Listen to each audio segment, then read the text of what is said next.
A thick mist hung over Blackridge like a burial shroud. The cobblestones were slick with soot and rainwater as the midnight whistle of the iron foundry screamed through the night. Detective Edgar Lyle knelt beside the lifeless body of Margaret Hull, a young seamstress. Her face was pale as porcelain, her hands bruised, and a thin ribbon was tied around her neck, crimson, frayed, and strangely elegant. The air reeked of iron and oil. Lyle's gloved fingers brushed the ribbon, his mind racing. This was the third woman in as many weeks. And always the same ribbon. Morning came with gray skies and the echo of horse hooves on wet cobbles.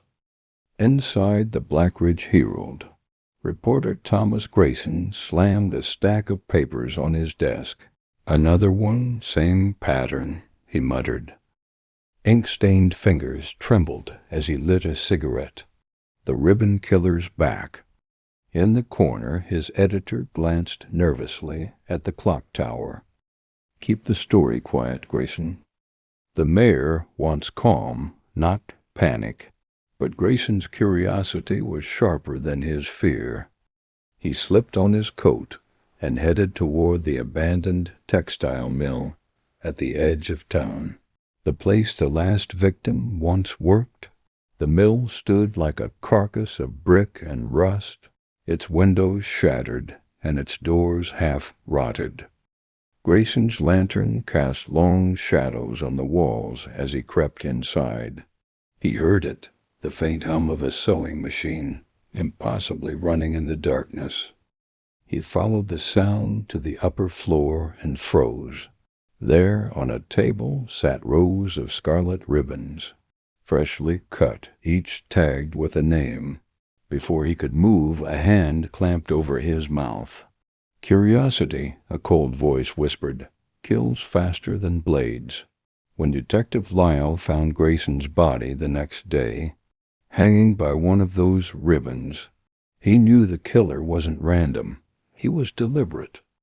Lyle followed the clues to the Blackridge orphanage, where both Grayson and the victims had once lived. The head mistress, Mrs. Clara Wren, greeted him with trembling hands and kind eyes, too kind. Her office smelled faintly of perfume and smoke. On her desk lay an old ledger with names crossed out in red ink, the same names that hung in the mill. Lyle's eyes met hers. "You kept them closed all these years. Why kill them?" Her smile cracked. "They left me," she whispered, "and no one leaves family." That night, the orphanage burned. Witnesses saw flames, swallowing the roof and smoke curling like black ribbons into the sky. Inside, Detective Lyle found Clara Wren sitting in her rocking chair, ribbons tied around her wrists, smiling as the fire roared. In her lap lay a child's photo album, edges charred, a family she had lost, and one she had tried to rebuild through madness.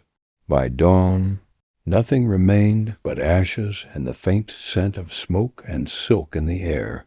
Blackridge never spoke of the ribbon killer again. But sometimes when the fog rolled in thick, the old foundry workers swore they heard the soft sound of a sewing machine echoing through the mist.